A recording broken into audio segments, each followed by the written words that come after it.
Stardate 8130.4, March 2285.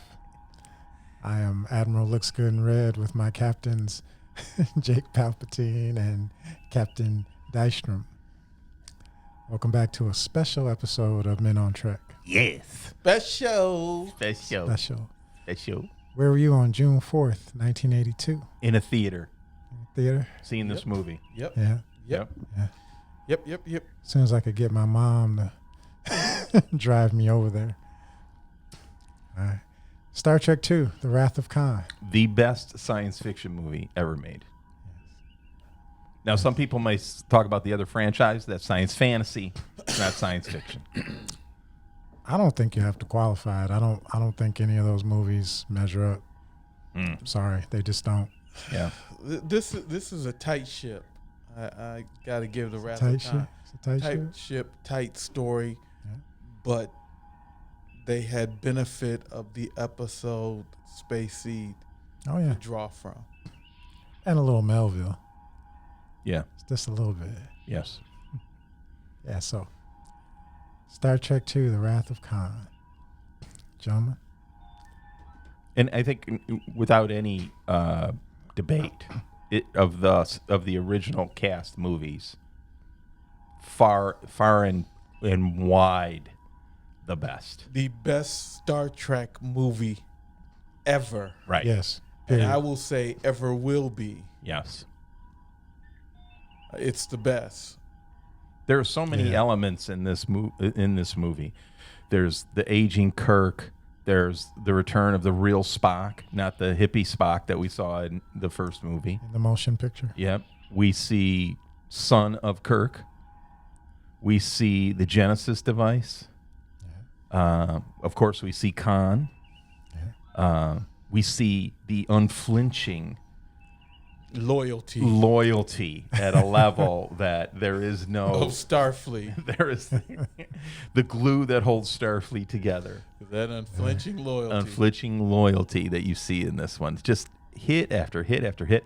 And we were looking for a bad line, a wasted moment of dialogue. Tight. Yeah, Every word. Not even any sloppy cutscenes or MacGuffin moments. No. The worst thing in the movie would be the clothing malfunction. The blood patch. The movie blood patch. Yep. Yeah. That's the worst thing in it. Yeah. But think about if you were writing a new movie that you would have to concoct the story around the movie, and then you got to do the back. You got to sort of flesh out the characters and the backstory and all this other stuff. It's already done in Space Seed. It's already done. Who the characters are, you don't have to try to make it up. Yeah.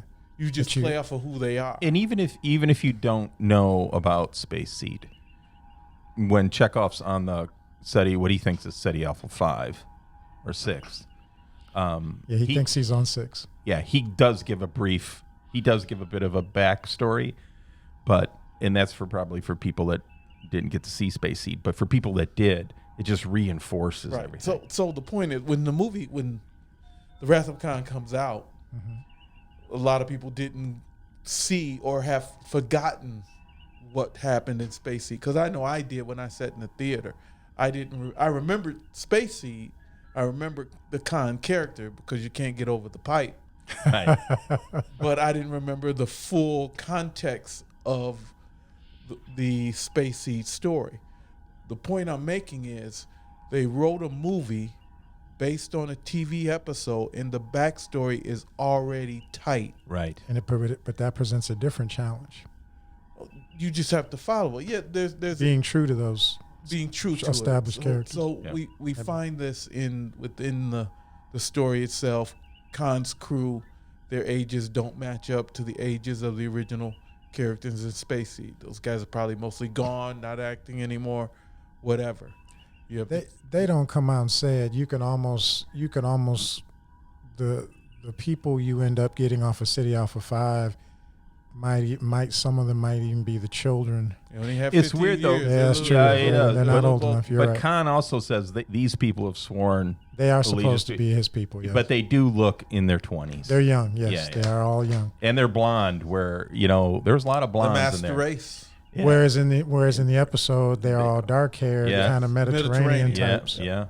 Which fits. But you have problems with actors. Those actors was 15 years later. Yeah.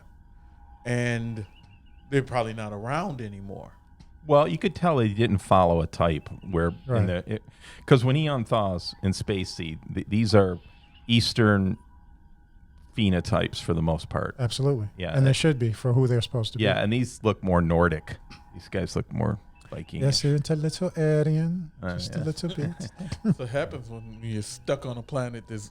You sunning yourself on Ceti Alpha 5. That's right. Until. Probably orbital flops and pole shifts. Oh, no, everything was fine for 6 months. Yeah, that's what I'm saying. Everything was fine. So if you're on a planet that has an orbital pole shift, you might go from black to white. Oh. You could be bleached blonde. What planet you want to go to? Hey, depends on the orbital shift, man. Okay. Ship's upside down, that might change. From the very beginning, when they show the opening credits, just the music, it's just, there's one of the best scores there is. There's drama in there. There's heroic themes, but there's also there's that Khan tribal theme in there. I mean, there's just, everything was just, from the very beginning. And I can remember sitting in the theaters, and it starts kind of like with a dark screen, and then you kind of hear bridge noises, like you kind of hear on our background here. Yeah, just a little bit. And then it kind of goes into the music and then the narrative with Savick. So before the Admiral takes over and brings us into a rigid recap, I'm asking those of you who have not seen Wrath of Khan in a while to go rewatch it. It's worth the rewatch. After you rewatch it, go to Men on Track and watch Space Seeds from us and get the comparison of the two. You'll enjoy it. Space Seed released today. Ooh. Yeah. As of this filming. Right. So, but you get a chance. Watch Wrath of Khan again. Yeah. Refresh yourself in the as and we can even talk about the practical effects on the Enterprise. I mean, there's nothing CGI wise that comes close to the way that it looks like a real ship. Yeah. The model is a big model, but it looks really good. When we were rewatching it, I questioned if they had remastered it because it still looked big screen TV, 4K, all of the things. It stands up. It still looks really good. The only thing you nitpick, the warp on was a little too linear for me. The way that it was just a spectral sort of thing when they go to warp. The prismatic kind of thing they do. I do like, I know it's blasphemy. I do like the Abrams warp with the kind of trail that seems a little bit more physics to me than just the kaleidoscope kind of warp. So do you want to get out the nitpicky things first? Yeah, why not? Go ahead, gentlemen, nitpick. The phasers. Wait, everything was big in the there. The phasers with dog crap. I don't know why we were talking about why they went to these movies. Huge they models. Fixed it in Star Trek 3. These huge the communicator looked like a mailbox. They were. Remember big. the old Sony Walkman, the cassette? Yeah. No. This thick.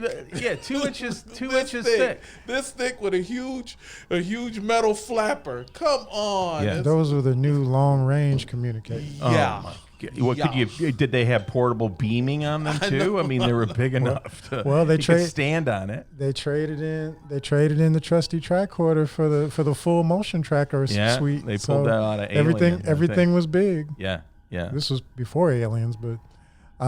But it was okay. It all fit. It's like you had the big clunky phaser, you had the big clunky communicator, you had the big clunky tricorder, and the big jackets.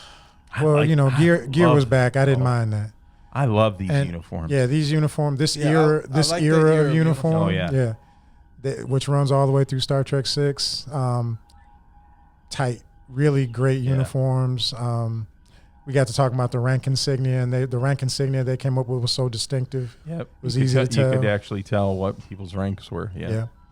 There is one little, it's not a flaw. It's just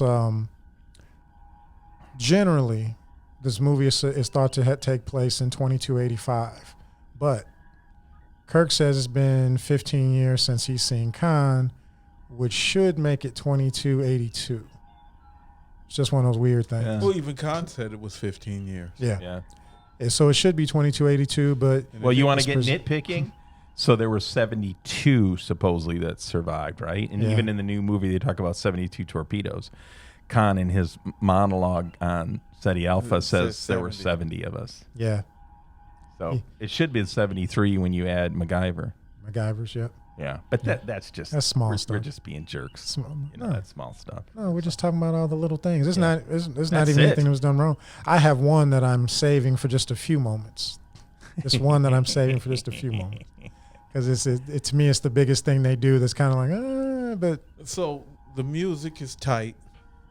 Best score. I love the score of Star Trek. The models are fantastic. Oh yeah, practical effects. The best I think ILM has ever done. And the backstory we have, but the character development is fantastic. Yeah. All the stuff we get. This is the first time the Kobayashi Maru appears. Is introduced as part of the story. Mm-hmm.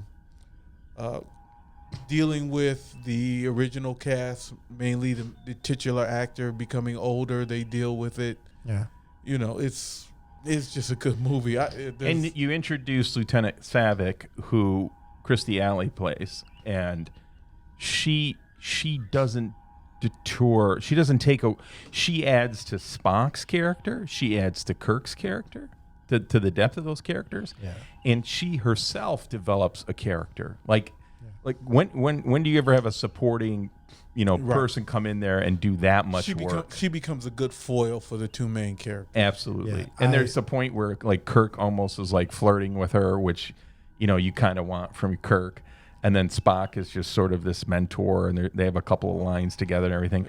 But she perfectly balances those two, doesn't get in the way. She does a great job. I like when McCoy enters the turbo loop. He goes, "Did she do something different with her hair?" Because I didn't notice. Kirk goes, and Kirk lies. Yeah. You did it. You managed to jump ahead. Yeah. Look at you. Go ahead, Admiral. Take over. It's just the admiration for the movie. Oh no, it's a fantastic movie. No, 5 years waiting to do this. We were saying that as we were watching, or I was saying, I kept stopping and saying, look, the lines. Have you ever watched a movie and the characters in the movie say something that's stupid or something nobody would say? Or just a throwaway line. Yeah, just a wasted line. Every line in the movie is something I would have said. I would have said this. I would have said that. In every course, the line matches what a regular human would say in the course of doing it. Even the jokey somewhat lines. Yeah. They make logical sense. It's all very natural. It flows. It's not something you can't picture somebody saying. It's nothing too over the top. It's like you have eavesdropped in on people that have been working and caring for each other for a long time. Like the interactions between Kirk and Spock in this, just some of the lines, it's like they come upon Reliant and they're having issues or something, and he says something along the lines, there are two possibilities. They're unable to respond, they're unwilling to respond. Right. And it's like Kirk is just like kind of like listening, and Spock is giving him what he needs. And it's like just that interplay back and forth. And it's the whole episode. The whole movie, I'm sorry. Even McCoy and Kirk. Yeah. Right. The interaction is... It's perfect. There's a perfect friend. So McCoy just starts laying into him, and Kirk sits down and relaxes and goes, "Tell me what you really feel." Like, like he hasn't already. Yeah. It's the perfect extrapolation of where they were in the series, carried forward. Right. It's 15 years later. Yep. And I got none of that in, I mean, let's take a minute and beat the crap out of that first movie. Star Trek the Motion Picture was just, I understand why they did it. I understand how they got to where they were supposed to be. But if you look at Kirk's character, McCoy, Spock, these are almost three different people. Right. And I didn't necessarily... Like they didn't even know each other. Yeah, and I didn't necessarily like any of them that much. The interplay. Right. Yeah. In this one, you got Kirk back. with his tongue-in-cheek stuff and not too campy. You got Spock back, who's not like the hippie looking to diverge, and then he's crying because he can't touch the feely, and then McCoy is not like, bitter and angry because he got drafted. He's, in fact, at one point he says, hey, why don't they put us back on the crew? Yeah. So you got him engaged again and everything, just in the prime. They're just in their prime as actors, characters, and as a product, and not being kids anymore. There's different things you can pull out of the narrative in this movie. There's different things you can grab onto when you're looking at it from a different point. As you look at it, outside of Chekhov not being with the crew until later on, the latter quarter of the movie. Yeah. They really feel like people who've been together a long time, because in truth, the actors have been together a long time. Yeah. It's not just taking actors from different places and plugging them in and now pretend you know each other for years. Pretend you guys were you're on the Star Trek, you're on a ship, and you've been on the ship for a long time. These guys are literally. It's like the writers were very familiar with the material and they loved the characters. And they brought the characters back. And here's what I'm telling you: there wasn't a lot of arc here. There wasn't a need for there to be an arc.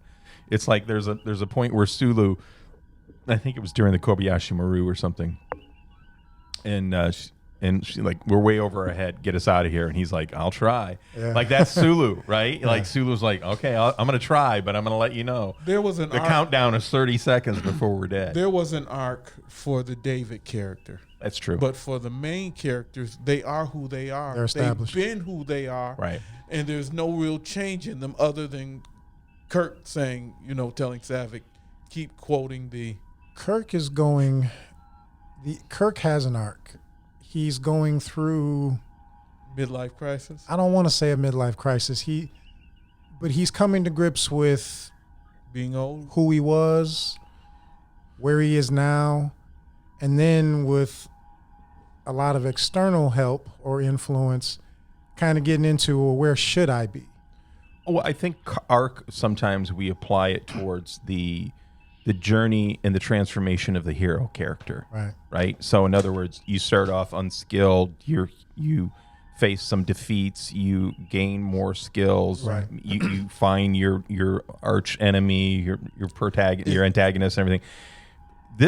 Kirk doesn't really do much heroic stuff in this. In fact, he probably arguably does a lot of things that provide other characters to be a hero. Yeah, he doesn't do it. He doesn't do anything physically. No. Oh, David, he beats up his own son. That's about that wasn't hard. But the point, there is no arc for Kirk. There's a small realignment. Right. Because he is the hero. Mm-hmm. He is a big dog. He's the captain. And it's said several times to him by other characters that your best position is behind on the throne. Mm-hmm. On the starship. Right. Not at some starbase pointing fingers and sending people doing places. Paperwork, right? Your best call to duty is out there solving the problem. Kirk has arguably always been human, but in this case, the writers, Harv Bennett, who's a brilliant director, and Sir William for cooperating, you begin to see his flaws that he can no longer hide. And it's starting to affect the way that he makes decisions. There's still enough in the tank, though, for him to get himself out of some of these things because he's been smart enough to surround himself with the best. Yes. And if there was anything less than that in that equation, he would have been dead. It would have failed. The beautiful thing is he's no longer a young man. He's an older gentleman. He's seasoned. And what he used to be able to solve with the pipe. Right. He must now solve with his mind. He must now solve with his mind. And his crew. Before, I could beat him down with a pipe. Right. Now I got to outthink him, and I've got a crew that supports me in doing what needs to. When he tells Sulu, program, we're going to City Alpha 5, City Alpha 6, or whatever. Sulu's like, okay, it's done. It's like, geez, oh Pete's, dude, how long does it take you to do it, Sulu? Yeah. Yeah. These guys are Johnny on the spot. Well, this is the seasoned crew now. I mean, that's why they are where they are when the movie starts. Oh no, yeah. He goes when he says to him, he goes, "Make course for Space Station Regular 1 or something," and Right, Sulu's that's like plotted. Yeah. Yeah, plotted. It's Yeah. done. Yeah. So let's go back a little bit. Okay. Take over, Admiral.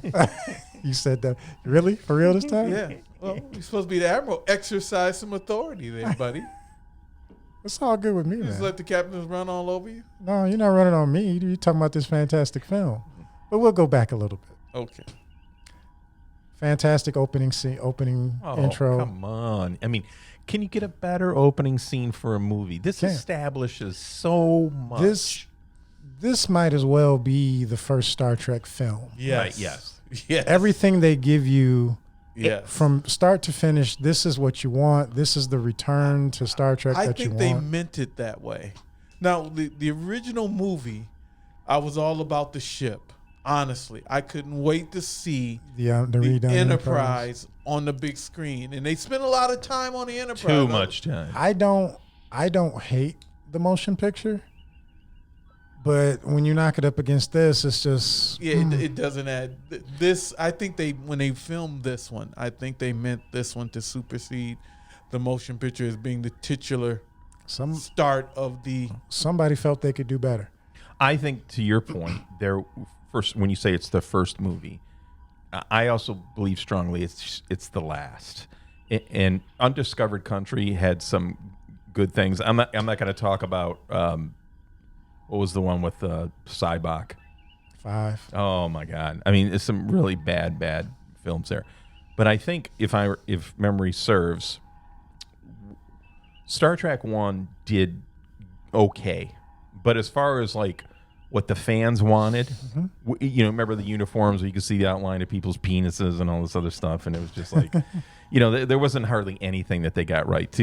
To Captain Daystrom's like, yes, the visual orgy of the Enterprise in dry dock for 20 minutes. What it was. Yep. I liked the Klingons attacking the V'ger. Yeah, like yeah, that was sweet. The armor plating on Yeah. the Klingons, on the Klingon D7s was. That's what the motion picture gave us. Was the updated Klingons. But I think what it really they gave felt that this was, and it was also Nimoy's choice of like, I think he was thinking, if this movie doesn't do well, and I really think Paramount was thinking like the first one probably, I think it made some money, but it didn't do everything that they thought it was going to be.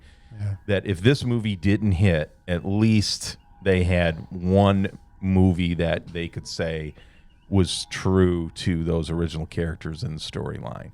And it just so happened it did so well that, it gave them 4 or 5 more movies after that, because really nothing. It's like Empire Strikes Back. I mean, you could argue that Empire Strikes Back gave them 8 more films.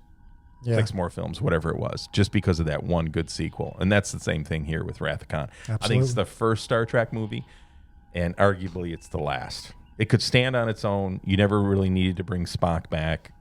Everybody could have just rode off into the sunset. But well, it starts out. Like as Daystrom said, you hear the sound, the music roll brings you in. Really high note, then kind of immediately you're on the bridge of a starship, but it's a whole nother look and feel. It's dark. You've got everything you expect. It immediately immerses you. Except for one key thing. And I remember feeling this in the theater. There was Sulu.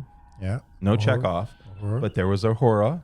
There was McCoy. There was Spock. But Kirk wasn't sitting in the center chair. Yep. And I remember feeling that. I'm like, because it felt like this was real. It didn't seem like it was a simulator. That's what I wanted to ask you guys. This is the Kobayashi Maru simulator. Right. How long into this scene did you think it was real? When did you start to be like, wait a minute? When I first saw it, I bought it all up until everybody started dying. I bought it until after like Sulu. When Sulu died, I still thought, oh wow. Then when like everybody goes boom, boom, boom, boom, boom, I'm like, wait a second.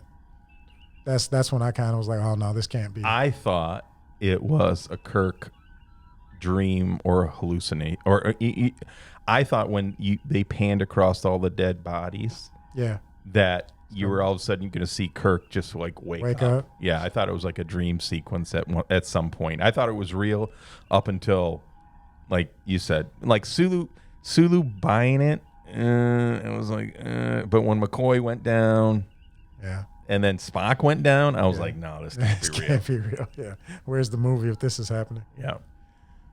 But then you have young Savick. You have young Savick on the con, and you're thinking, oh wow, okay, new character, and she's in command. And if you're not paying attention to the rank insignia and all that, you're like, okay, Right. they're taking orders from this young Vulcan. Yeah. Daystrom mentioned when we were watching it, even though it's not supposed to be, she does give Romulan vibes. Is she part Romulan? No, she's not supposed to be, Okay. but she gives Romulan. I thought she was. I don't think so. I will tell you whether it's just that she had the fortunate component of the character being Vulcan, so that there was less emotion that she had to show. She had to. But I think Kirstie Alley did a great job with Savick, and Savick in the center chair. She was crisp. She was on point. You just got she made all the right decisions. Candy. You just got lost in the eye candy. I think that Kirstie Alley is pretty, candy. but I don't think eye candy. It's not the distraction. It's not the distraction. I would have liked to. I wish Kirstie Alley hadn't talked herself out of the franchise. Yeah, because that's what happened. But I wish she had continued to play Savick, because she was supposed to play Savick in Star Trek 3. The Polaris character is a reworking of Savick in Star Trek 6. I would have loved to seen her go through that arc through those films and kind of end up at Star Trek 6 and see what that would have looked like. Yeah. Or even branching out into other things. Like I know in the expanded like books and things, Savick ends up with a ship, and she's a captain of a ship of her own. And that's good to know. This is interesting. That's good to know. Star Trek II: The Wrath of Khan earned less money than the motion picture. Well, but here's what I'll tell you: the motion picture was just people flocked. Flocked. It was more about the special effects and everything like that. Yeah, and it was Star Trek was coming back. And Star Trek coming back. Yeah. But you go through the Kobayashi Maru. Everybody knows what the Kobayashi Maru is. I'm not going to go blow by blow on that. But everyone's down. Room's filling with smoke. And somebody yells, end X, cut. Mm-hmm. And then the doors open. And that shot of Kirk coming in, bathed in light, a shot of Kirk coming. Who gets that? That was beautiful. That was beautiful. Like it's kind of like an Indiana Jones. Like Spielberg is good at that. It's totally, you highlight that person, and this was literally. When did Indiana Jones come out? A couple years before. Yeah. They literally put a halo on Kirk, essentially. Yeah, they did. Absolutely. They bathe him in light, absolutely. And he walks in. And you get that even when he's doubting himself, you get that all through this movie. Yeah, he's a man. That you could argue this. That was the zenith of the Kirk character. That moment where he was backlight, that was the highest level that Kirk reached. That's when that's when you find out he's Admiral. Yep. Right. He should be. Right. He should be Admiral after all the stuff he's done. But he may be older, but he's very comfortable. He's wearing it very well. You could tell that he might even be enjoying this a little bit. Yeah, he's not dogmatic. Yep. He's taking his time to instruct Savick after her abysmal failure at the Kobayashi Maru. Mm-hmm. Well, you're also seeing Kirk probably doing the thing he enjoys. He's hands-on, starship work, crew. Yeah. It's when he moves away from it, like in the scene with Spock after the initial critique, when they're having their little byplay. That's when you see Kirk kind of like, oh yeah, I'm a desk admiral, and that's what I'm saying. That moment where you see that, if you watch the movie again, that moment where Kirk is backlit, that is the zenith of the Kirk character. That was the highest level that he that he reached. It could be argued that, like you said, the next scene you see the regret. He's like, "Where are you off to?" And he's like, he goes, "I'm heading home." I'm heading home. Well, even when McCoy makes a comment about, "You want to make a comment on my death scene?" Yeah, you back there watching everything. How's my performance? Yeah, how did I do it? Because I'm not a critic. Yeah, McCoy's like, come on, man. Come on, what's wrong with you, dude? Yeah. Well, then McCoy says, couldn't they just put an experienced crew back on the Enterprise? And he was gallivanting around the universe as a job for the young. But when McCoy says it, again, yeah, the whole crew's like, Sulu, Uhura, everybody's kind of like, yeah, back on us. Yeah. Let's get rid of these kids. Let's get back to it. Yeah. And what I noticed when I was watching the movie is the actors and actresses playing the kids, the young crew, they do a fantastic job of being the bright-eyed, inexperienced kids. That when Men on Track audience, young people being seen and not heard. there is that. There's a lot of that. No, but in the scenes like, okay, McCoy goes, put an experienced crew back on the ship, and the others light up like, yes, Admiral, let's get back in the game. Do you know what the brilliance of that writing is? And this is the way that I interpret it. We are standing with them. Yeah. We're with Uhura and McCoy and Sulu, and we're like, can we go with you? Yeah. Can we go play again? Yeah. Can we go out into space? Let's give us another 5-year journey. Yeah. And what does Dad mission. say? What does Dad say? No. But the crew standing around, they're not just filling space. There's a reaction. They all through this movie, they're looking at it's them. It's Right. it's that It's the those legends. guys. It's the legends. It's those guys.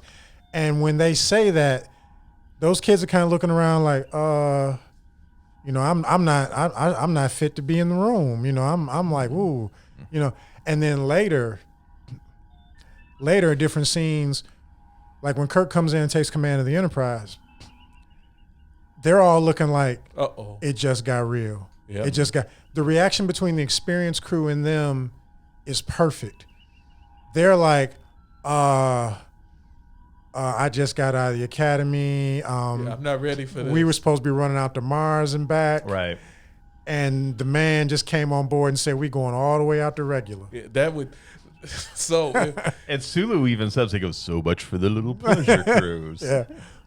But that's the beauty of the entire writing. It's the beauty of the story. It's the beauty of the lines. Yeah, it's the seasoned crew. It's like, yeah, let's get back to it. Yeah. The juniors are like, I don't know, man. Guys don't come back. Guys don't come back from these missions. I think if Kirk said, listen, we're going to head out, but we're near, we can beam you off. We can drop you off. We can drop you off if whoever wants to be dropped off. And I think the next cut scene, you would have seen a line of cadets outside the transporter room lined up. Like, get me off this thing. But somebody gave them, again, the writing. Somebody gave them, this is where you're at. This is your reaction. They didn't just stand around being an extra on the bridge. Yeah. Right. They were emoting. They were reacting. They were acting in the background. They were doing what they were supposed to do. And you get the same thing from the original series. In the scenes on the bridge, even when the camera's not on them and they're not really part of the scene, they're back there doing what they should be doing. They look like they should look. It's not just a background. It's an emotional blanket in each scene, because every time you would cut to one of those newbies, you could see yourself. Yeah. Saying like, and that's the great thing about this movie is that I could identify with Khan. I could identify with the newbie guy with the messed up face who was sitting at the weapons station after they get attacked, and you could tell he's checked out. Yeah. Because you could react that same way. You could identify with so many different characters in this that you felt immersed in it, and that's great storytelling. It is. So they go through the Kobayashi Maru. Spock's like, I'm gonna critique my cadets and write up the reports. Kirk's like, great. What are you doing? And Spock's like, I got to go to the Enterprise. Kirk's like, cool. Get ready for your inspection. Kirk's like, cool. I'm going home. Spock said, what are you doing? He goes, going home. Going home.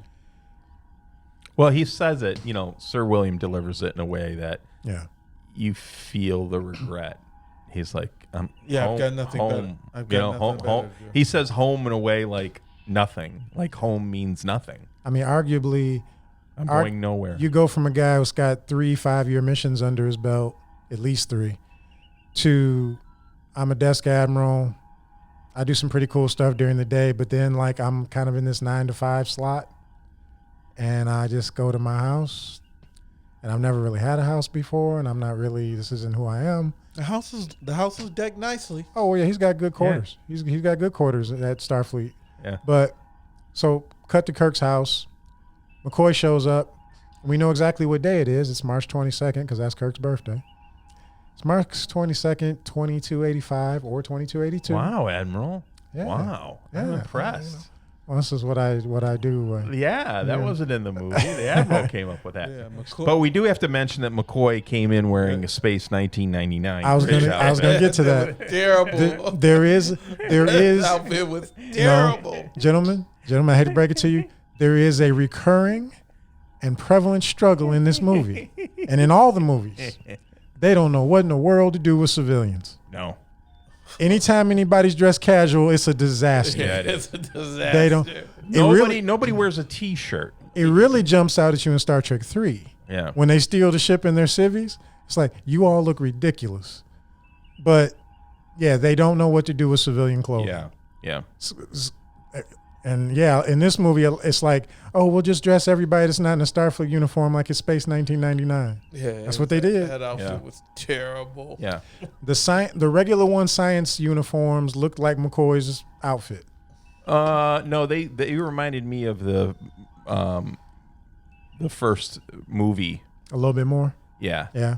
I mean, you could see bumps and lumps under yeah. those. They're a little tight fitting. I could be wrong, but I got a Logan's Run kind of feel. Yeah. There was that too. I got a Logan's Run Yeah, kind yeah. of feel. But it's like somebody used all their gray matter on like the uniforms are going to look like this, and they Yeah. hit the home run of home runs. Yeah, I think you did a point. It's like if I was ever in the opportunity to direct a movie, you want your costume designers for your uniforms to be a different person than that's designing the costumes for the civilians. Yeah. Because it was a little bit too The close. civilian unit clothing At was like, least it wasn't the old episode sparkly outfits for planetary people or the crazy outfits they had. You know what? I tell you, you know what a uniform I really enjoyed? Remember Buck Rogers?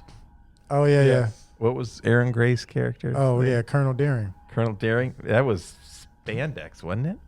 I think so. Yeah. That was just 1970s cannonball But run. they put Buck Rogers in spandex too. Yeah, well, yeah, they did. Gil Gerard wearing white spandex. Gil had so, to keep it together while he was filming Buck Rogers. yeah. But so Bones shows up. Happy birthday, Romulan ale. Bones has got a guy. I mean, it's established. Bones has got a guy that brings in the ale. It violates Violating Federation space. Bones is running contraband, and has been for years, but comes in and they go through the whole thing of in one breath they kind of give you, well, of course the technology is high enough to correct your vision unless you happen to be allergic to the treatment. Retinox. Retinox 5. So I'm allergic to Retinox. McCoy gifts Kirk a good old pair of spectacles, Bifocal. and he might as well have hit Kirk in the face. The way Kirk receives it is just like, McCoy might as well have rolled in this big sign. You're old. You're old. That's good writing. The main writing. guy is not perfect. Right.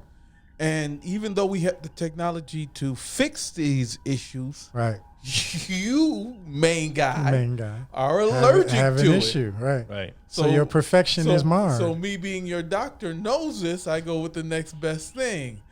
Some spectacles for you. Yeah. Put them on and read your book. Yeah, it becomes this narrative of like what ails Kirk really can't be fixed. Yeah. Because it is a natural progression. Yes. Of time. That's a good point. Yes, it is. That's a good point. And that goes back to Spock's gift to Kirk. The book It was the best of times. It was the worst of times. Tale of Two Cities. Tale of Two Cities. Right. And then of course we get to Kirk's moping around because he's not enjoying that he's gotten another year older. Yeah. And by his birth date, the Admiral at this point would be 52 years old. And McCoy lets into him. And McCoy, Well, Kirk tells him, he goes, Bones, I don't want to be lectured.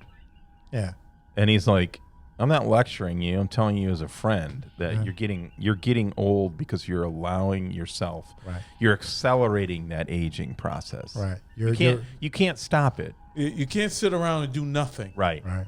You gotta do something. Right. And sitting behind the desk, and this is true even today. In reality, you sit behind a desk all day long. You age differently than if you are outside doing physical Staying labor. active. Mm-hmm. Your body responds to the physical activity. Sitting behind a desk, you will die much sooner. Not to say that you can't pass away from a stroke or whatever.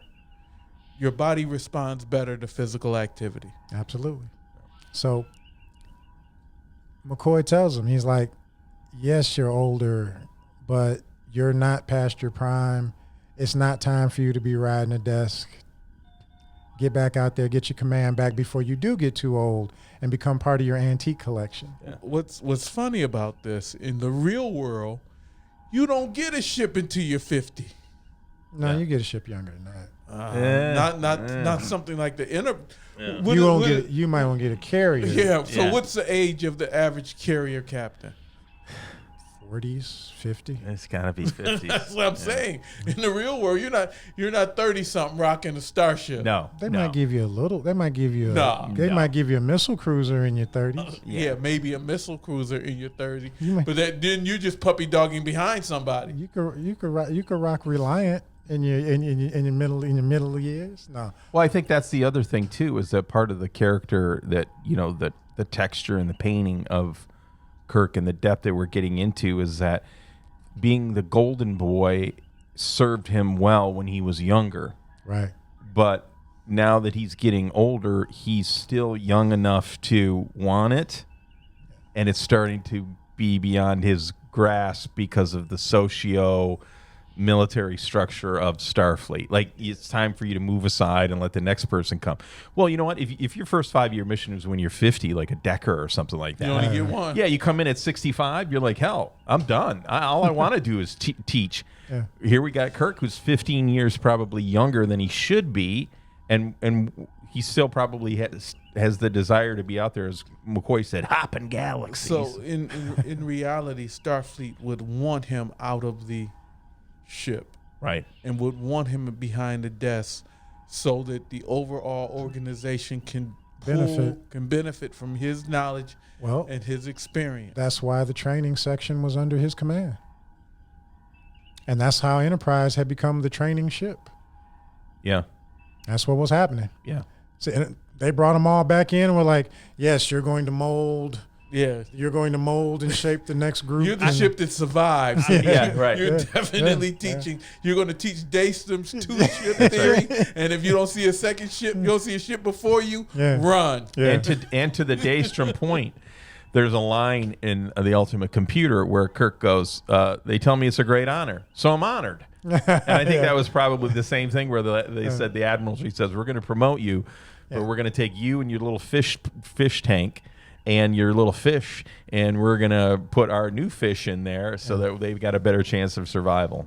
And Kirk hasn't been kicked up to 5-star. He's like a Commodore, the rank pen, and he's like a 2-star. So he still could be a fighting admiral. He could be like Commodore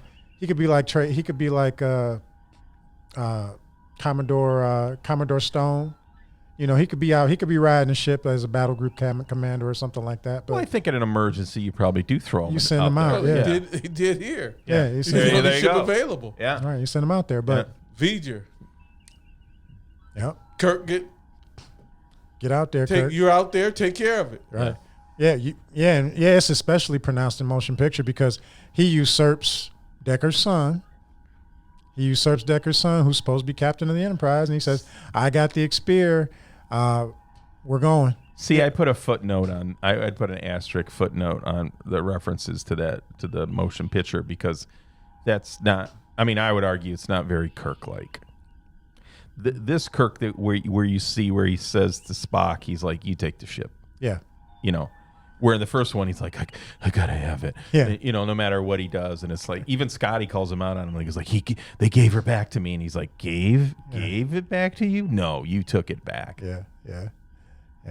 So McCoy lays it out for him like McCoy does. And again, it's not strained. It's perfect. The delivery is perfect. This is Kirk and McCoy. They've known each other for over 20 years now. McCoy's like, hey, knucklehead, get your shit back. You're wasting yourself here. And Kirk's response, sarcasm. He's like, oh, tell me what you really think. Don't hold back. Yeah. Don't.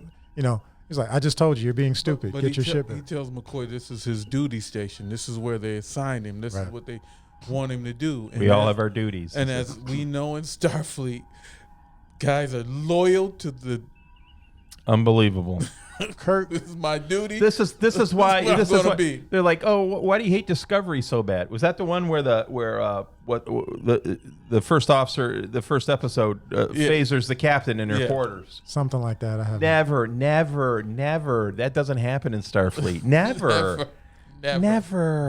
And we see the greatest example in storytelling. If your psychological exam comes up like that, you will not get that position. And that show is supposed to be pre-Kirk. Oh, it should be even more so. Oh yeah. But they do some loony stuff in there. Yeah. But let's not. Yeah. We won't digress. Edit that. We'll edit that out. No, leave it. Let's rock on. So they cut from that. Now, this is something else I want to get from you guys, and I saved it for now. Mm-hmm. They cut to Reliant. First time we see it. Yeah. How'd you feel when you first saw the Reliant? I thought it was an interesting ship. I was glad to see a different ship design. Yes. Other than the Constitution class. I liked it, but it's a different ship design. I love the Reliant. Yeah. I loved it. I immediately loved it. Yeah.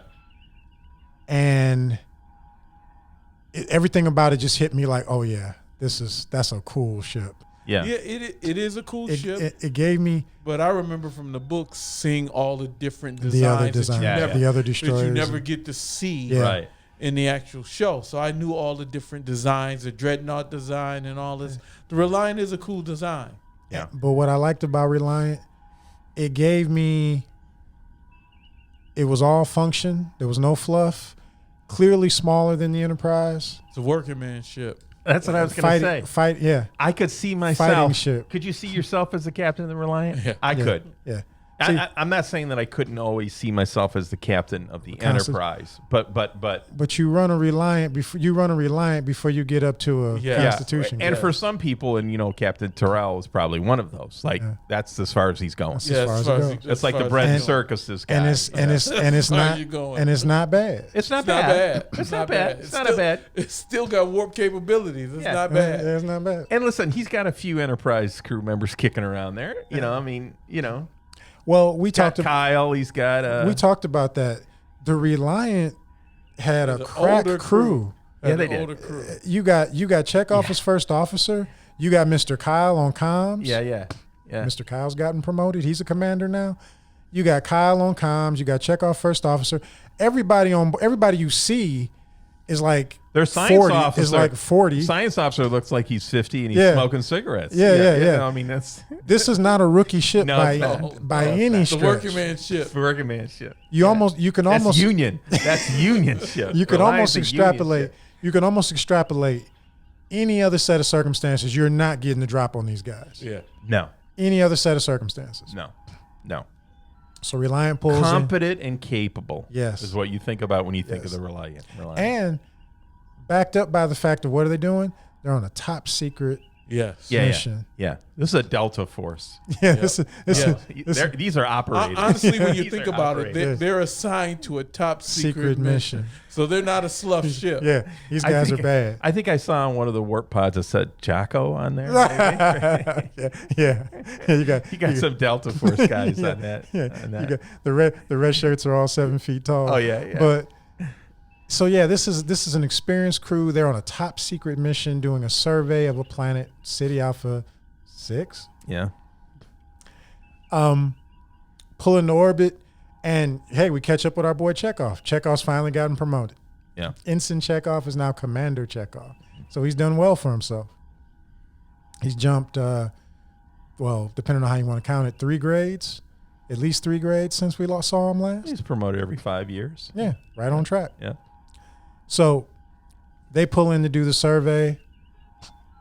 And what I like about it is they're putting the pieces in the story, but there's no MacGuffin. There's nothing that immediately draws Kirk to the Reliant. Kirk has no idea what Reliant is doing. Yeah. Reliant's doing what it's doing. And they've cut completely away and put you in a whole nother story. Yep. Absolutely.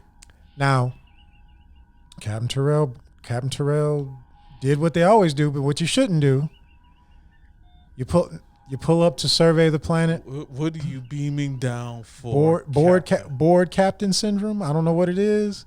Listen, the old school, you had to lead from the front, True. And I think that that's okay. Like, because what's he beaming down to? What he thought is a completely deserted planet with a piece of pre-animate matter stuck in the Matrix, whatever the hell that means. I would send a tech, dude. No. I'd go down. I would. No, in this instance, I'm with Daystrom.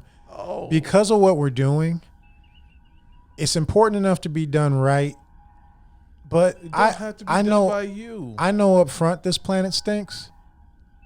And all I'm really doing is verifying that there's some weed that's somehow living in a sandstorm. That's what I think I'm doing. I'm not going. Yeah, I think the one thing that we're not considering in this is that there's a burden with command, right? When you're the final authority in any organization on a ship, this, that, and the other stuff, it's duty. You got a million bosses. You got to follow orders. You got to do all this other stuff. I think as a captain, when you're like, you know what, I'm gonna go down there. I'll stop you right there. If you're the commander of an aircraft carrier or you're a captain of a destroyer, you're not gonna go down there and check the magazines yourself. You're not gonna check the ammo yourself. There's a guy for that. You send that guy for that and you hold him accountable to what he said. There's no point for you to beam down to a planet to check something when you got these other guys that do it. Go down and check and send me the information. If the information is wrong, I'm burning you. But I'm not going down there myself. It's just military tradition. Look at Captain Cook. He gets to the Hawaiian Islands. He didn't have to get off the boat. He gets off the boat and they kill him. It's just a captain. That's why you don't. Why you don't. You prove my point. No. I'm just saying. That's why you don't do it. The captain's ego, the captain's burden, the captain's whatever it is. The captain's board. Look, the captain's board. Look, the captain wants to get down there. They already said on City Alpha 6, it was just a dirt ball. It was high winds. Ain't nothing. You're not going down there to see some Martian women. There's no point of you going down there. Listen, let me prove this point. This is how bored Terrell was. Remember, he's talking to Kyle and to Dr. Marcus. Well, yeah, I was getting ready to She goes, well, you boys have to be sure on this but if it is something, and he goes, you betcha, doctor. He was like, yeah. Yeah. So through our good buddy, Mr. Kyle, who's doing well for himself like Chekhov has. I don't know. Kyle looks like he's 70. Yeah. Well, he grew up. You know who Kyle looks like to me in the movies? Huh. The way they got Green Arrow. Yes. Grew up. He's got the beard. He's blind. He's got the beard. That dude could have played Green Arrow. You throw a hood on him, he could have been Green Arrow in a heartbeat. But Mr. Kyle loops in the piece of the puzzle. Dr. Carol Marcus and Intrepid son David. Oh, you mean bringing us back to bringing in the character. Yeah. Carol Marcus and David. And as Jake said, she's like, if there's so much as a microbe on the planet, we can't do it. You got to make sure. And to his point, that should be irritating. Chekhov is irritated. Chekhov's taking it like you think somebody would take it. He's like, man, come on. Yeah. We've been out here cruising around looking at planets. Chekhov's like, this is a high-speed warship. We should be patrolling the neutral zone. Dude, I would have sent down an ensign and went back to my ready room and crawled into bed. I'm not. Yeah, considering what that planet looked like. I'm not going down there. Yeah, but I think it's a zero-sum equation because once that ensign got down there, I would tell you that Khan's getting up on your ship. No, he isn't. I think he is. No, he isn't. Not with an ensign. Oh. Not with an ensign. Well, see, that's the problem. He puts the bug in his ear. He tells the ensign to call up and say, "We've found some people. They've been stranded here. We have to rescue them." Yeah, maybe. I don't know. Yeah. So That's true. they introduced Dr. Marcus and David. All right. Terrell and Chekhov beam down. Did David have a weird vibe to you from like minute one? David immediately gave you the whole I don't care what Carol said to Kirk later. She poisoned him to Starfleet. David's got major hate for Starfleet. He doesn't want to deal with them. And that's coming across immediately. Yep. Yeah. And that's what I got off him. I got off him, I'm a scientist. I don't want to deal with Starfleet, which, knowing what we know about David later, is kind of hypocritical. Yeah. The woman, the mother, poisoned him. Yeah, that's the only conclusion I could come to. I just remember him saying, like, "Are you joining us for bridge later?" And I'm Yeah, just he thinking, comes like, off kind of. It's almost like there's an elitist. Yes. Like it almost felt like money or something. I It's couldn't pinpoint it. it's intellectual. Intellectual snobbery, Yeah, intellectual yeah. arrogance. Yeah. There's a we're better than them thing going on. Yeah. And contrasted by our blue collar Union starship. Yes. See, they're disrespecting the Union guys who are out there doing the work. Yep. And back in the cushy space station, just waiting for the report to come back. Well, that's what I said. I said if I was Reliant, I don't care if it's got a microbe on it.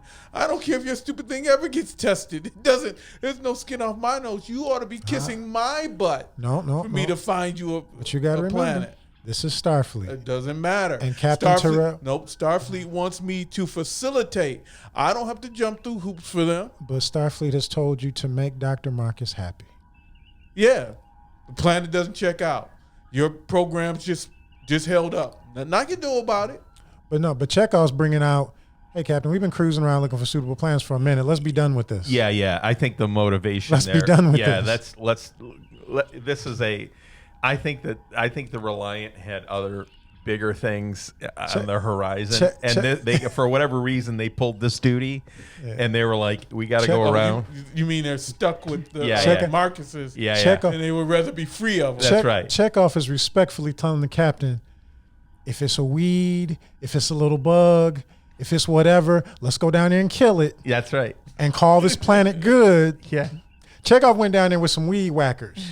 Chekhov went down there ready to clip, cut, kill, whatever it was. What was the ship? What was the ship? The drop ship in Aliens? What was it? It's the Sulaco. Yeah, they should have Sulaco'd it from orbit. Yeah, I would have photoned. Yeah, that's a little crazy. Can't even have a microbe. Yeah, come on.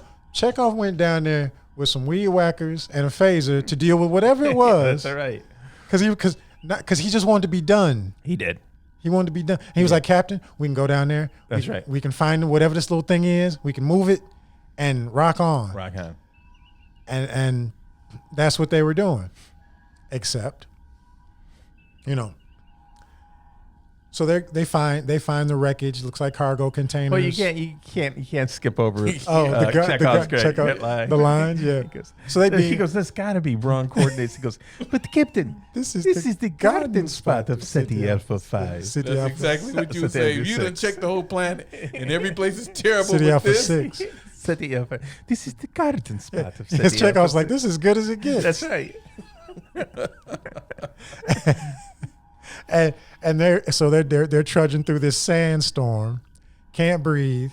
Hey, can't listen, see. it's just the homage to the original series. Yeah. Like the space station Regula, where you couldn't see the walls. Yeah.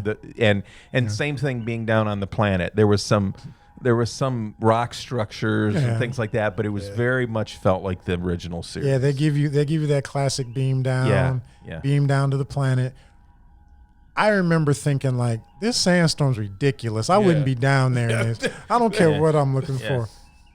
I don't care what I'm looking for. That's what I said. I wouldn't be down here in this. I'm just smarter than you. I didn't beam down at all. No, but so they're looking for it.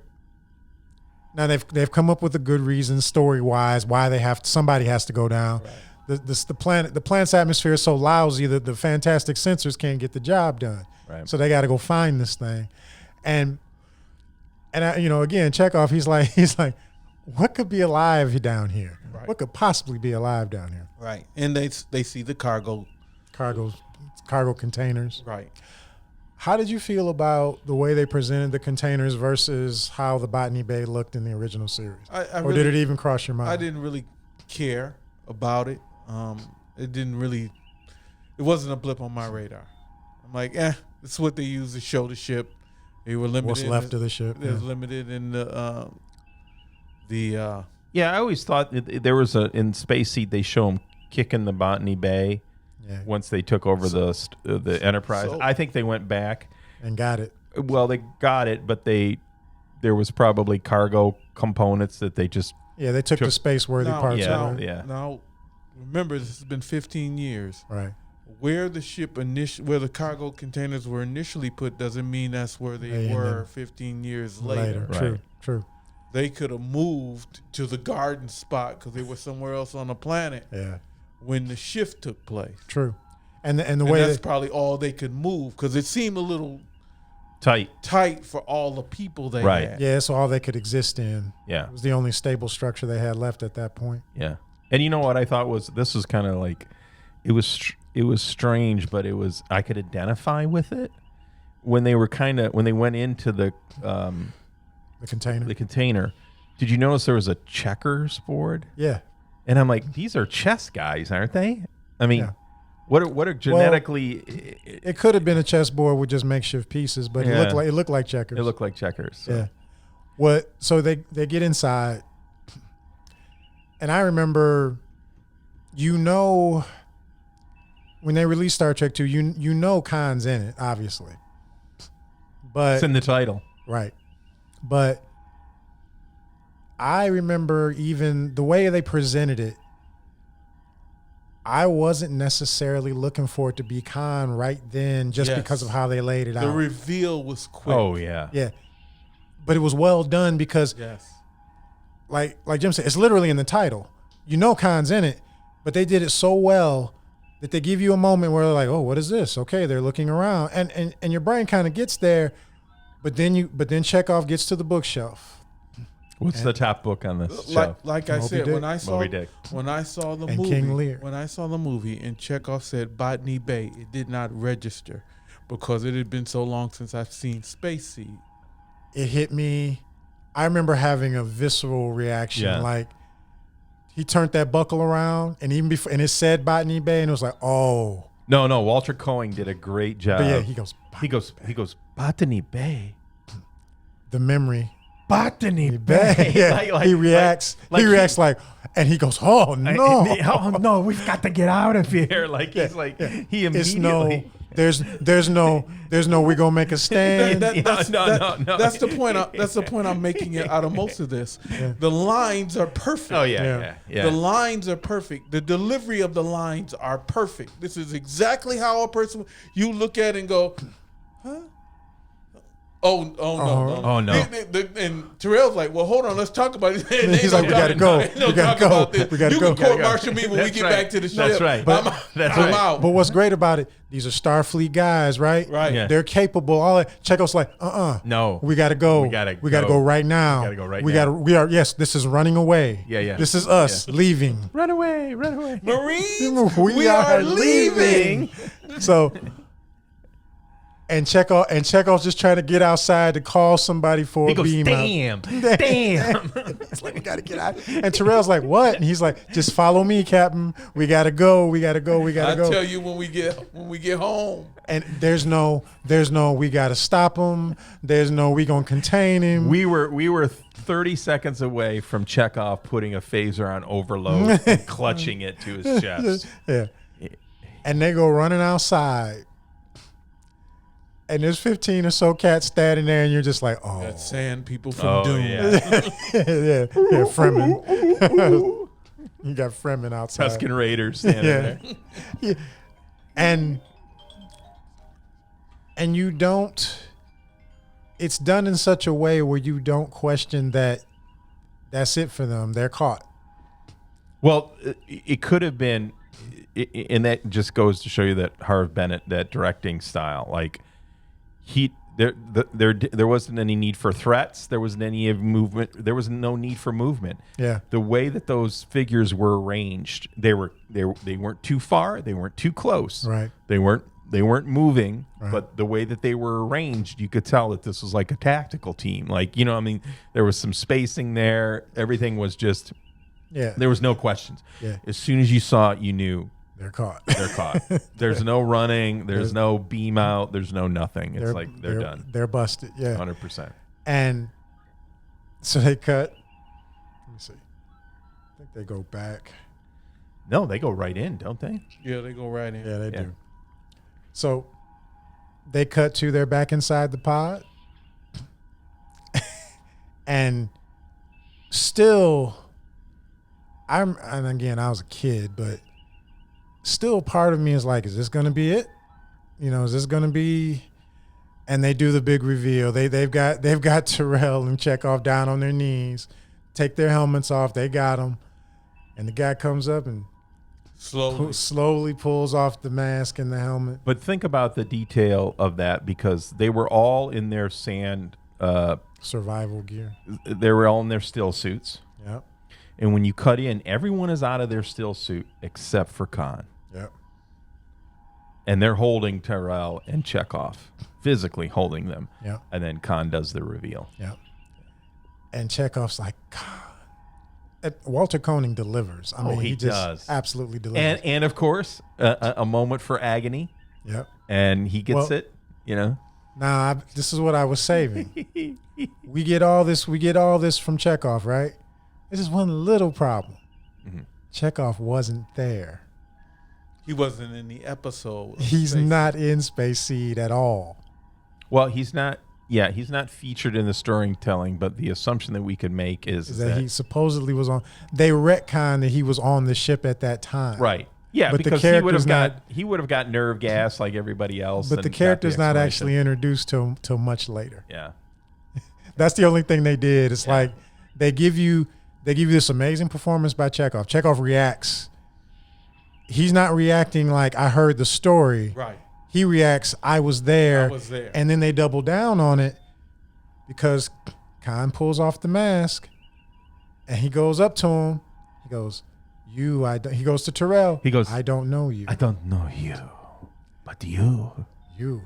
I never forget the face. Mr. Chekhov.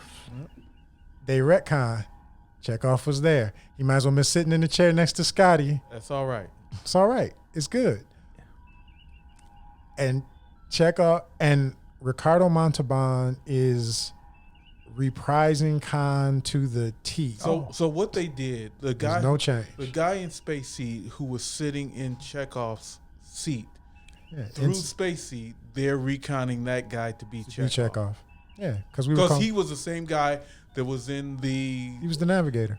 He was the navigator, but he was in the room when they were torturing Kirk. Right. Yeah. And trying to get everybody to bow down. Yeah. So they're retconning that character to say that character. Even when we did the Space Seed episode, we called him Ensign, not Chekhov. Right. Right. Yeah.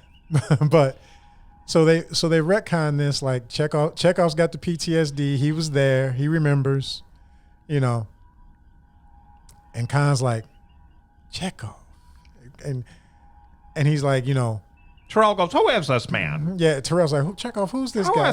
Who's this guy? Why are we afraid? And he goes, he's a criminal. He's a criminal. A result of late 20th century genetic engineering. Yeah. And Khan he's a Cossack.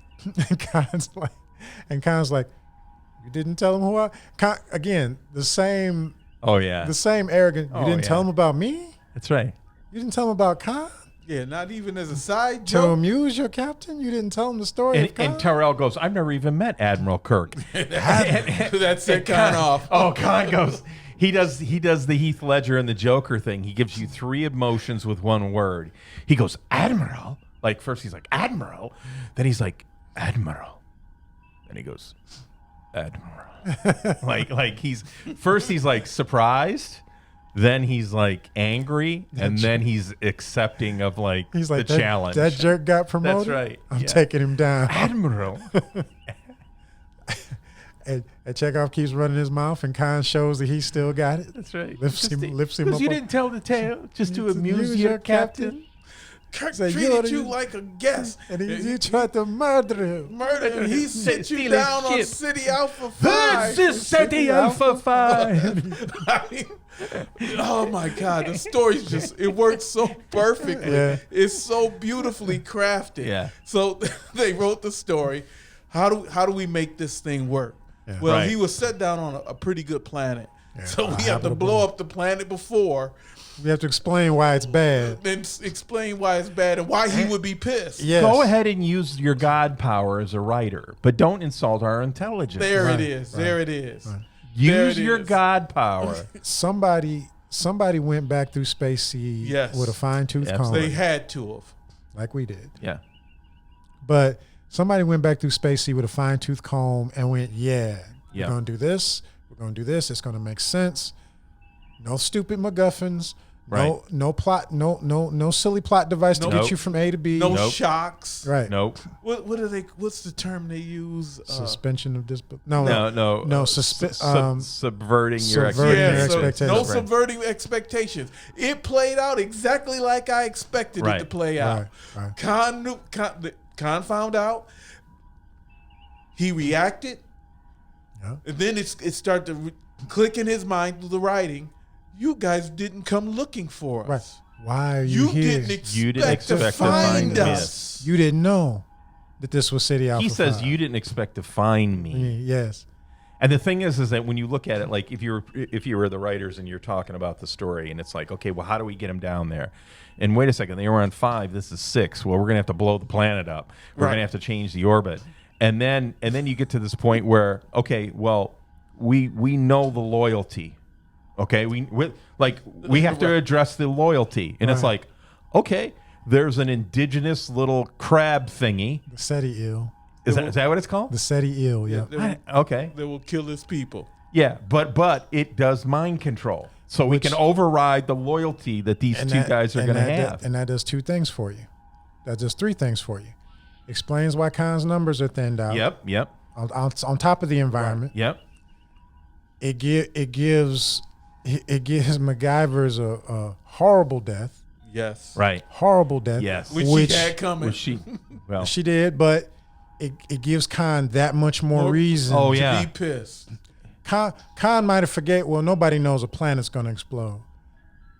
But what happened to my wife? You sent her on a planet that had this entity on it. Yes. Right. Yeah, it existed before the problem with the planet exploding. Right. And he lost a lot of people to it. 20. You get all that from what would normally be this weird little plot device on top of, well, we can't have these Starfleet guys just roll over. So what do we do? We got Right. to mind control them. Yeah. And the thing is, he says it killed them. Oh, not all together and not all right away. Right. So you got to see the people that you've struggled so hard to survive with you, everything you've been through, turn into these mindless creatures that he said very open to suggestion. So you could probably tell them to walk into a jet engine and they would do it. And then became the agony of, and then ultimately death. So like, what are you piling on to the Khan character here? Yeah. It's not just a revenge for one thing. Yeah, it's it's rage. 15 years of punishment. Yes. You know, and you buy all of it. None of it is like you're sitting there going, I don't know why he's so upset. I'm like, yeah, you would get it. Intentional I get it. intentional or not, he sent Khan to hell. Yeah. Well, we said that. The worst thing is not just being shot. Yeah. The worst thing is being stranded on some foreign rock Right. that you don't know nothing about. Right. He says it in Space Seed. He turns to MacGyver and says, it's not going to be easy. Survival in the beginning is just going to be tough. Like, Right. I didn't think he was expecting it, but what I think happened was with this character, and once again, great writing, is that the character was able to overcome so many things. Right. But they blew up a planet and shifted the orbit on him, and that was the only thing that you could do to get him in a box. Yeah, nothing you could do. Nothing he could do about the orbit shift. Right. Like I said, All your eugenics, all his eugenics people went from black hair to blonde. flipping the axis on a planet is something most people UV will rays. not survive. Yeah. Right. UV rays, man. It wasn't like there was a plague or a war, the Sentinel stuff. They literally used that God power to change the orbital path. And yes, he was like he says, it was just my Superior intelligence that allowed us to survive. But I mean, he was looking for thriving. He got surviving in death. And yeah, he got eking out an existence. Yeah. And Khan is Khan. There's no deviance. He's the same character. He's the same character. Delivered the same. Now with rage. Yeah. Because before he really didn't have any rage. No. It was just that I'm better than you, and you should bow to me because I'm better. Now he's pissed. Well, you think about it. The one thing, this is the brilliance of the writing, and you hope it's intentional because you want to have the faith that that there are people out there calling the shots that know what the hell they're doing. The rage that he got in Space Seed is when he couldn't break their loyalty. Yeah. And so what do you do in the first scene is you introduce this biological component that is going to erase that loyalty. Yeah. Apparently, we'll see later. Yeah. But it gets Khan past the one hurdle that Space Seed didn't allow him to get over. And delivers a genuinely horrifying, creepy, chilling scene. I still fast forward. I cringe. I cringe when they got the creature. I'm like, wow, that's interesting. And they pulled the little leeches off, the larvae out, and put them on their helmets. And then they put the helmets on the head and then start crawling to the ear. I was like, oh, that's the part. That's the part. If Khan had took the tongs and just kind of dropped it near the ear and they went in fast. No. But you can hear it. You hear that leech thing hit the bottom of the helmet. Yeah. And it's stinging them on the way up. It's biting them on the way up. Yeah. But yeah, it's the whole helmet thing. It's the you see this? Boop. Yeah. And is it, what's his name? Yokiram? What's his name? Yoakum. Yoakum. He's holding that. He's trying to hold that. Yeah, he don't want no part of it. He's trying to hold the helmet out of. Yoakum's the smartest guy in the movie. He doesn't want it. No, they drop it in the helmet like, ooh. You can hear it hit. It goes. And they shake it up in front of you, and then they flip it over. It's like, oh man, come on. That's cold. So now I was thinking you better try to bite it. You better try to chew that leech up. So now they done put this bowl back on your head, and this thing is it's crawling around. It's making its way. And then what do we get? We get no one does it better than Walter Koenig. We get the Chekhov. The egg booth. Yeah, he screams louder than Terrell. Yeah. You can't even hear Terrell. Yeah. And it's just a messed up scene. And it adds his little slime trail too. Yeah, the slime trail, the stinging. Oh yeah. Is bite, and then it's like, oh no. And obviously they're screaming out in agony and pain. And they cut away, and you're like, oh man, and you kind of have the gist of what they're going to do. Yeah, but the point is, Khan explains the whole thing, right? Oh yeah, dispassionately. He's like, well, it's gonna crawl into your ear and it's gonna rub against the. It's gonna wrap around your lobe, yeah. And it's you become suggestionable, and you're okay until it starts to grow. And underneath it all, what Khan has basically done, he's like, oh, I've killed you. Yeah. I just have a few days to mess around with you. To use you. And but I've killed you. And then he's kneeling in front of them and he goes, that's better. Yeah. Now, why? Why are you here? And where? And where can I find Admiral Kirk? James T. Kirk? And then they cut to the Enterprise. Or they cut to the shuttle on the way to the Enterprise. Yeah. Right. You get another glory shot. Yeah. Shuttle coming up. Yeah. 5 minutes at ILM's best. And maybe it's a little too much, but I love it. I love it. The angles they give you. The ship is a character unto itself. It is. Yeah. The angles they give you on it. Clearly, this is a refined model, even from the other motion picture. And it's just gorgeous. It's front to back, practical effects. There's nothing like it. It's fantastic. Was it Yeoman Rand? Was it in Search for Spock where they bring it into the dry dock and she looks at the damage and you just see her face? It is. She's mourning. She's mourning a friend. Yeah. Like when you see the damage. What she delivers in that scene is one, the ship itself, but immediately in her mind, the people on it. Yeah. I know those people. I served with those people. Yeah.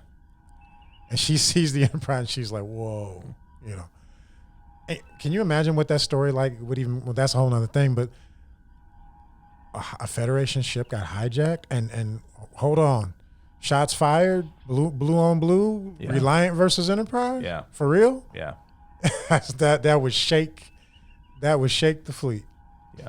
That'd be terrible. At least the crew of the Reliant was saved. Yeah, they didn't even leave it there. There's no loose ends. However many of them survived. Yeah.